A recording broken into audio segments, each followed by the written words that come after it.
안녕하십니까. 2019년 1월 1일 화요일입니다.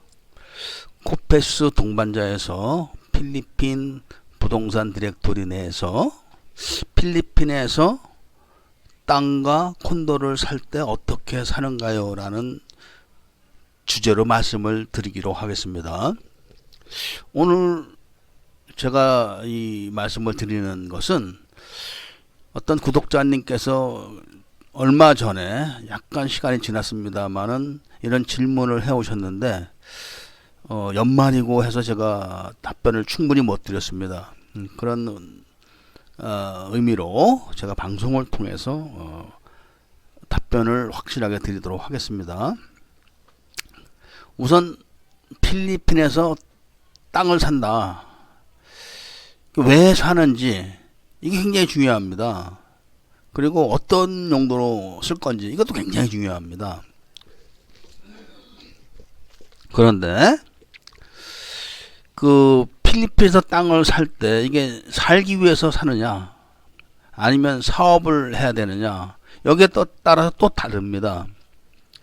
근데 이게 굉장히 어렵습니다. 이 땅 사는 게 이 사업용 땅을 사는 거는 정말 어렵습니다. 사기꾼도 많고 그리고 그 땅도 뭐 정부 땅을 자기들이 무단 점유해서 막 있는 경우도 있고 심지어는 그 대로변에 막 5층짜리 건물도 반이 잘려나가기도 합니다. 그러니까 막 무단으로 그 도로를 점유한 거죠. 그러다가 이제 그 두테르테 정부에서 도로 정비한다고 강력하니까 두테르테 정부는 막 5층, 7층짜리 건물도 막 반 잘려나갑니다. 아니면 다 헐어버리든지 이런 경우도 많습니다. 그러니까 그런 것을 외국인들이 잘 할 수 있는가 이런 문제가 있습니다. 그런데 우선은 사업용 부동산은 좀 나중에 이야기로 하기로 하고 우선 살기 위해서 땅을 산다. 살기 위해서 콘도를 산다. 이제 두 가지를 놓고 먼저 얘기를 하겠습니다. 먼저 살기 위해서 자신이 땅을 산다. 이런 경우는 일단 빌리지 좋은데 땅을 주거용 땅이죠. 빌리지 좋은데 그 주거용 땅을 남의 이름을 빌려서 사야 됩니다. 땅이니까요. 그런데 빌리지 좋은데라는 것은 우리나라 치면은 삼성, 뭐 현대 이런 식으로 필리핀의 부동산 재벌들이 큰 빌리지를 막 갖고 있습니다. 뭐 예를 들면 아얄라 뭐 이런 데죠. 그런 데는 주거용으로 다 땅이 나와 있습니다. 그리고 이제 특정한 지역에 있는 빌리지를 갖다. 그런데 그 빌리지가 아얄라 빌리지다.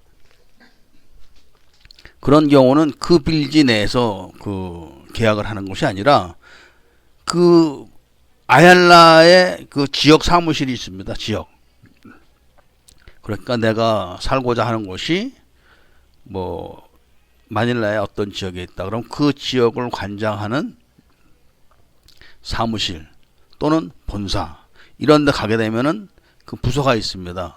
그 부서에 가면은 그 가격 리스트가 딱 되어 있습니다. 뭐 깎아주고 그런 게 없죠. 그런 데는 절대로 속이고 그런 것도 없습니다. 정확하게 그런 데 가서 사시면 주거용 땅은 정확하게 살 수 있습니다. 그런데 제가 이게 영상을 보거나 그 인터넷을 좀 가끔마다 보면은 그 뭐 전원주택 뭐 단지 이렇게 해가지고 저기 변두리 뭐 이런데 뭐 100스퀘어미터 뭐 120스퀘어미터에 뭐 2천만원 3천만원 뭐 이런 식으로 해서 뭐 매매 끝 뭐 이런 거를 제가 가끔 보는데 외국인들은 그런데 살았다 하면은 죽는 수가 나오는 겁니다. 왜냐하면은 필리핀은 치안이 한국처럼 확립되어 있지가 않습니다. 그런 데는. 그래서 필리핀 사람들도 그런 데 사는 거를 무서워하는데 외국인들이 한적한 데다가 전원생활 즐긴다. 해외에서. 뭐 그래서 특히 뭐 바닷가 이런 데 선호해가지고 질문을 하시는 분이 많은데 죽는 수가 나옵니다. 그런 데 살면은. 그래서 그런 데는 절대로 그 살면 안 되고 또 그런데 땅값이 무지 쌉니다. 뭐 스퀘어미터당 뭐 1000페소나 할까? 뭐 그런데도 예를 들면은 뭐 100몇십 스퀘어미터, 뭐 150 스퀘어미터에 몇 천만 원 이렇게 하는 거 보면은 참 제가 이해가 안 됩니다. 그런 돈을 주고 그런 걸 또 지르는 사람들을 보면은 이해가 안 갑니다. 그리고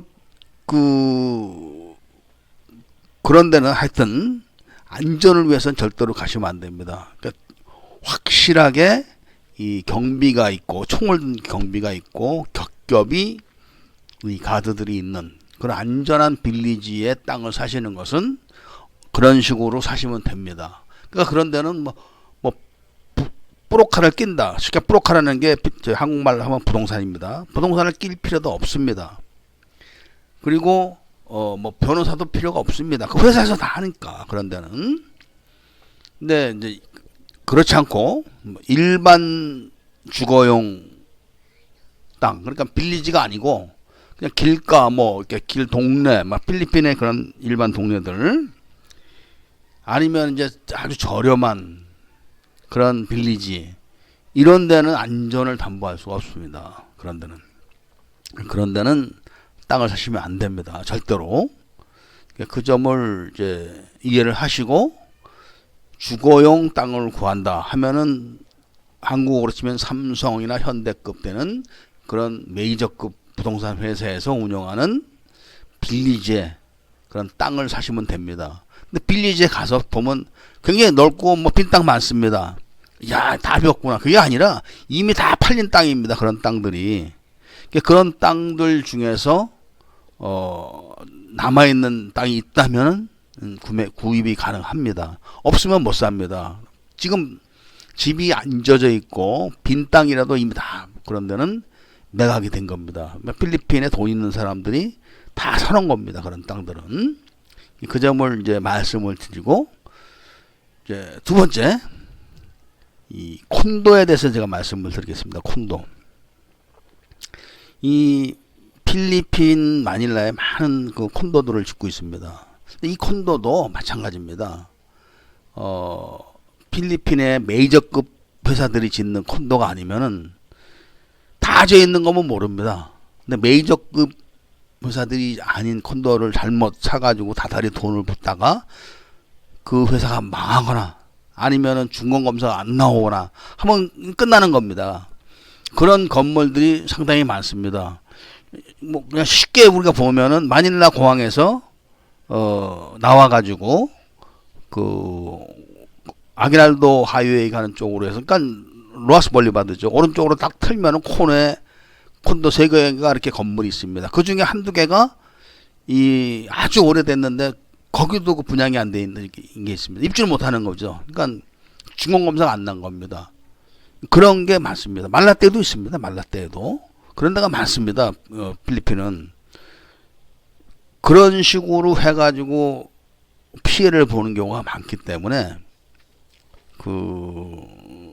메이저급 회사가 아닌 경우 막 분양한다고 해서 미리 돈 내고 그 사람들은 해약하면 아주 처음부터 해약하면 50%밖에 안 준다고 얘기를 합니다. 그렇기 때문에 말이 50%지 그 50%에서도 50% 받기도 힘들 경우가 많습니다. 내라라 모래하라 뭐 이래가면서. 그래서 메이저급 회사가 짓는 그런 곳이 아니면은 콘도도 사면 안 됩니다. 그리고 그런 콘도도 메이저급 회사면은 그 회사 사무실 본사에 가서 다 계약하면 됩니다. 그렇게 안전하게 하셔야 됩니다. 그러니까 콘도는 이 지상에서 올라가 2층 이상부터는 외국인도 소유가 가능합니다. 그래서 이 원룸 스튜디오 타입이죠. 그런 거를 갖고 계시는 한국 분들이 아주 많습니다. 지나간 얘기지만 지금은 제가 말라떼에 그 한국 사람이 짓는 콘도 그 고깃집 앞에 그 원형광장 그쪽으로 지금 있지만 그것도 지을 때 참 그분들 애 많이 썼습니다. 제가 듣기로는. 그래서 뭐 중공검사 때문에 뭐 전 건물에다 불 다 켜놓고 몇 달씩 그냥 그렇게 해서 간신히 그 해결이 돼가지고 그 중공검사를 받아낸 걸로 제가 얘기를 들었는데 그러니까 그렇게 뭐 확실하게 처리되는 경우가 많다고 볼 수가 없습니다. 그러니까 필리핀 메이저급들이 하는 회사가 아닌 경우는 그런 경우는 투자를 하면 안 됩니다. 그리고 또 이런 경우도 있습니다. 근데 한국 분들 경우는 그렇게 많지 않은데 주로 일본 사람들이나 이 중국 사람들이 그 많이 합니다. 그러니까 이제 바사이 쪽에만 가도 이 C급 콘도가 있습니다. C급 콘도. 그러니까 그것도 뭐 거기도 투룸이 있고 뭐 쓰리룸도 있습니다. 근데 주로 이제 원룸을 많이 쓰는데 그런 데는 좀 저렴합니다. 물론 환경이 이렇게 좋진 않습니다. 환경이. 그래도 일단 엘리베이터는 있고 그리고 이제 뭐 에어컨 설치하면 자기가 다 쓸 수 있죠. 혼자서. 그런 경우는 물론 진지 오래됐죠.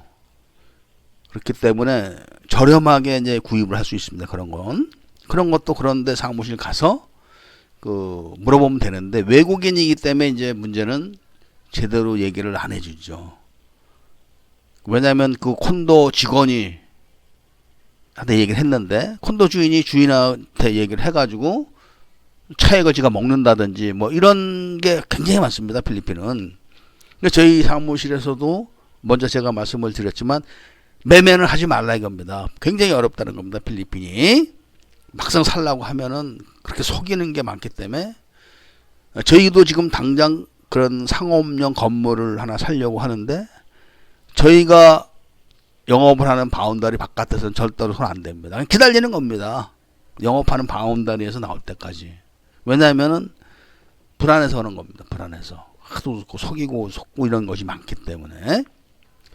그래서 콘도를 사시는 것도 메이저급에서 짓는 거 그런 거 아니면 사지 마십시오.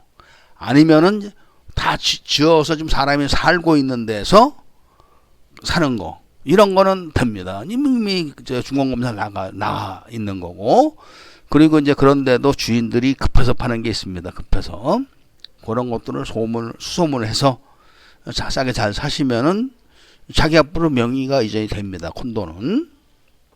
그런 경우에 많은 중국 사람이나 일본 사람들은 자주 필리핀에 오니까 호텔비가 너무나 비싼 겁니다. 근데 그런 건물을 자기가 하나 사놓으면은 임대료가 아니라 그 호텔 숙박비가 안 나가니까 사놓는 겁니다. 그리고 또 그런 거 임대해봐야 아마 잘 하면은 뭐 7, 8천 페소 하면은 월 됩니다. 월. 그러니까 뭐 1년치 딱 주고 그런 것도 임대해서 있는 분들도 계십니다. 왔다 갔다 하시는 분들. 그러니까 그런 용도로 사놓으시는 건 좋습니다. 그럼 지금 제가 이 주거용 땅을 사는 방법, 어떤 거를 사야 된다. 이런 부분을 말씀을 드렸고 주거용 콘도 이것도 어떻게 사야 된다 이런 걸 말씀을 드렸습니다. 그러면 이제 질문하신 분이 이제 사업용 땅까지 물어본 건지 아니면 주거용 땅만 물어본 건지는 명확하지가 않지만 이왕 얘기를 하는 거니까 이 사업용 땅을 제가 또 이야기를 해보도록 하겠습니다. 사업용 땅이라는 것은 쉽게 말하면 상업지역에 있는 땅이나 아니면 길가에 있는 땅들이죠. 길가에. 그런데 이런 게 굉장히 어렵습니다. 예를 들면 상업지역에 있는 땅은 나온 게 없습니다. 나온 게. 누가 팔겠습니까? 그러니까 나온 게 거의 없습니다. 그렇기 때문에 길가에 있는 집을 사서 개축을 하는 겁니다. 제가 먼저 영상으로 소개를 해드렸습니다. 개축을 어떻게 한다. 그런 방법밖에 없습니다. 그리고 아니면은 이제 그냥 길가에 빈터로 있는 땅들 많습니다. 그런 거는 뭐 헥타로 이렇게 나옵니다. 헥타로. 그리고 그렇게 크게 사업을 해도 수지가 맞는지 이런 거는 장담이 안 됩니다. 그렇기 때문에 길가에서 있는 땅을 사는 것도 참 조심해야 됩니다.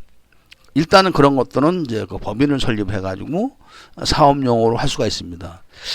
제가 뭐 자주 다니니까 저는 보면은 이제 한국 분들이 법인을 설립해서 길가에 그런 땅을 사가지고 공단이 아니죠. 그런 땅을 사가지고 소규모 공장 그러니까 한 300평 뭐 이 정도 되는 공장을 운영하시는 분도 제가 봤습니다.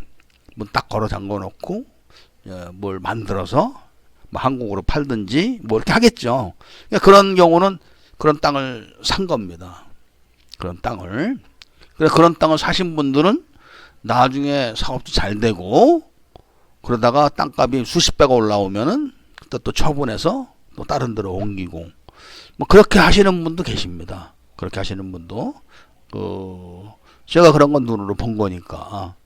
그런데 이제 작은 사업을 하기 위해서, 예를 들면 편의점 이런 걸 하기 위해서 땅을 산다. 편의점을 하는 분들이 뭐 1헥타 뭐 이렇게 살 수가 없는 겁니다. 500스퀘어미터, 700스퀘어미터 이렇게 사기가 어렵죠. 비싸니까.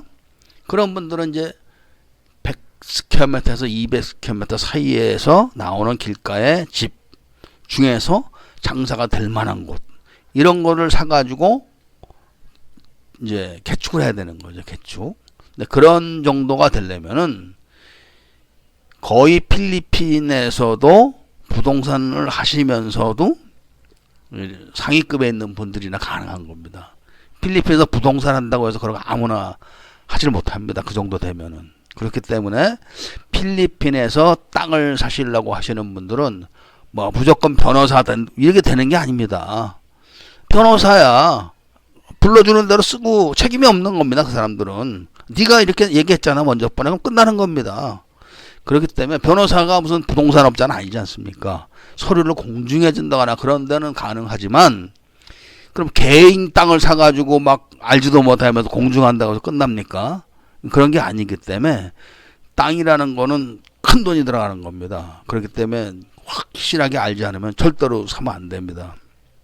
그래서 오늘은 제가 이 구독하시는 분께서 필리핀에서 이 땅을 사거나 콘도를 살 때 그 부동산 사무실을 가야 되느냐, 변호사 사무실을 가야 되느냐, 뭐 이런 걸 물어보셨는데, 그게 아니라 메이저급 회사에 그 부동산을 사시려면은 메이저급 회사의 그 사무실로 갑니다. 그러니까 콘도라도 그 콘도에서 사는 게 아니라 그 콘도를 관장하고 있는 그 관할 그 회사가 뭐 사무실이 있습니다. 다 알려줍니다. 거기서 데리고 갑니다. 차로 다 거기서. 당신이 알아서 가 뭐 이런 게 아니라 다 차로 다 안내해 줍니다. 그렇기 때문에 그대로만 하시면 됩니다.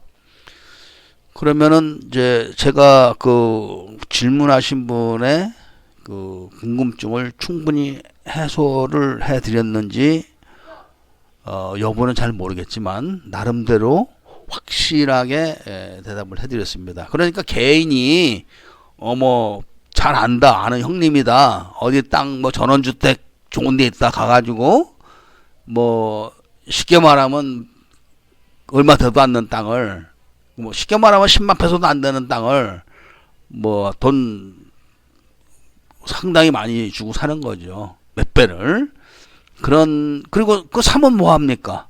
쓰지도 못하고 거기서 집을 줬다고 그래도 죽는 수가 나오는 겁니다. 그래서 그런 행위를 하면 안 되고, 그 다음에 별볼일 없는 회사에서 짓는 콘도들 지금 많이 있습니다. 개라소나 막 남의 돈 끌어들여 가지고 우선 그렇게 했다가 그 부도가 나거나 준공검사를 못 받으면은 그렇게 됩니다. 지금 터미널 3가 그런 겁니다. 그 독일 회사가 졌다 그러는데 준공검사 안 내주고 자기들이 먼저 야금야금 쓰면서 저렇게 나가는 겁니다. 공항도 그런 판인데 일반 콘도들은 눈으로 보이는 것만도 제가 몇 개를 당장 얘기를 해드릴 수 있는데 모르는데 얼마나 많겠습니까? 그렇기 때문에 메이저급이 아니면 절대로 손대지 마십시오. 자, 오늘 그만큼만 제가 설명을 드리겠습니다. 더 궁금하신 게 있으면은 카톡으로 질문을 주시면 아는 대로 다시 또 설명을 드리도록 하겠습니다. 그리고 마지막으로 드릴 말씀은 또 다른 분이 질문을 하신 겁니다. 그런 콘도 또 자동차를 샀을 때 관광객인데 가능하냐라고 질문을 하셨습니다. 가능합니다. 그러니까 자동차를 사도 관광객도 가능하고 콘도를 사도 관광객도 가능합니다. 그러니까 이 관광객은 안 된다. 그래서 이 명의를 내 앞으로 해놔라. 자동차 같은 경우 또 콘도 이런 것도 다 거짓말입니다. 관광객도 얼마든지 그 명의가 가능합니다. 콘도하고 자가용은 그 점을 말씀드리겠습니다. 감사합니다.